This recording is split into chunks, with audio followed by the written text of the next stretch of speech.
Hey, just wanted to show off some of the features that I've been working on for the quality of life overhaul for FTL. Love FTL, just want to kind of bring it up into um, a more modern sort of interface to just make the game more enjoyable to play, I think. So a couple things that I've added here is if you mouse over any of the weapons, you get a tooltip that has granular information for all the qualities about the weapon, along with little icons that should make it easier to read at a glance. Same thing with the characters. You can see all of their competencies and their health and everything.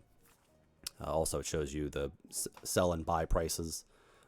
So yeah, we'll just go ahead and start a new game, and you can see in your ship as well. If I mouse over any of the systems, it shows me what's going on in the room. Also, if the room is low on oxygen, it'll show you the exact percent of oxygen in each individual room. If there's fire and they're trying to put out the fire, there's like a little health bar, so it will show you that.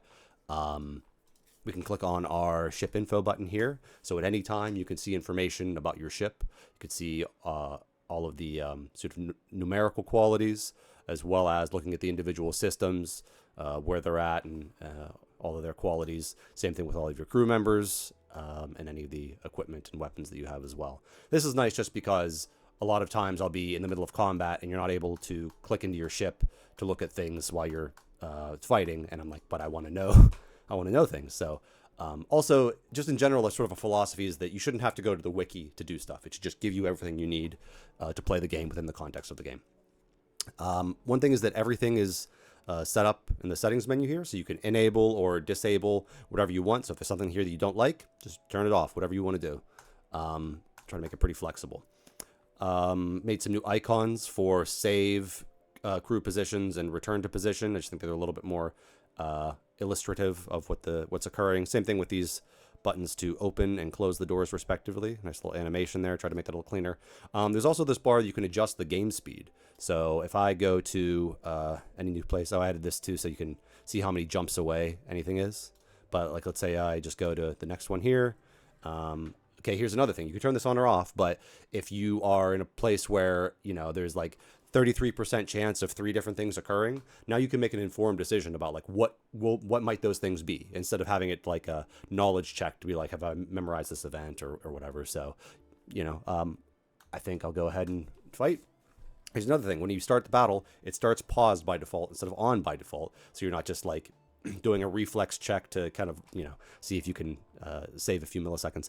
Another thing here is that if you use the square bracket keys, you can change this time interval. And then if you hit the period key, it will advance by exactly that amount. So if we look at our cooldowns and I go forward, you can see that we're just skipping ahead by kind of this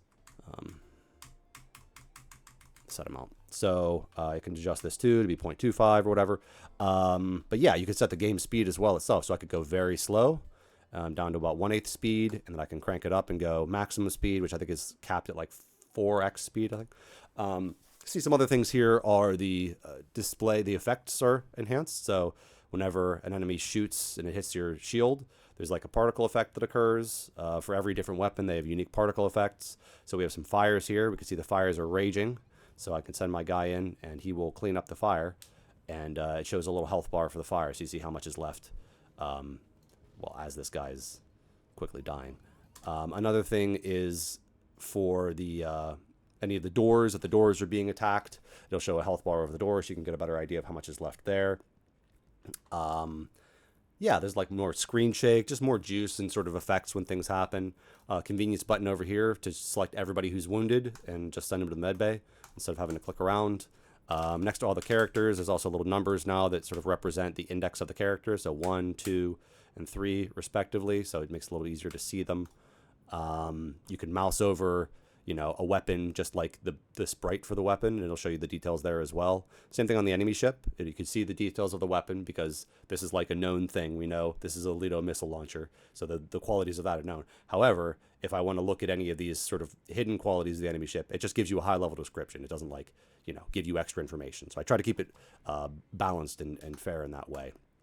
One thing that I did change in terms of the actual gameplay behavior, everything is pretty much left the same, just sort of like enhanced a little bit. But one thing I did change is way that cloaking works. I thought before it seems strange that when cloaking is enabled, you're unable to target whatsoever. So in this case, if cloaking is enabled, you can still target the cloaked ship. However, you can't target individual rooms. It just targets the entire ship. And if it hits, it picks an arbitrary room. And the chance to hit is very, very low relatively. So you still has that high evasion chance. So this way it doesn't like, lock out your weapons from charging. You can still charge up while you're waiting. And it's a tactical decision because if you can upgrade your cameras to see where their weapon charges are and you can time your cloak to be just right, then you can make them waste their time. So I just thought it was kind of a different spin on the cloaking that was a little bit more, made a little bit more sense. There's just, a bunch of stuff in here, kind of similar things. You can poke around, see what you think. If you have any questions or anything at all, any bugs you find, let me know. This is basically the alpha release. I'll keep adding stuff. But I think that's about it. So, yeah, thanks for checking it out.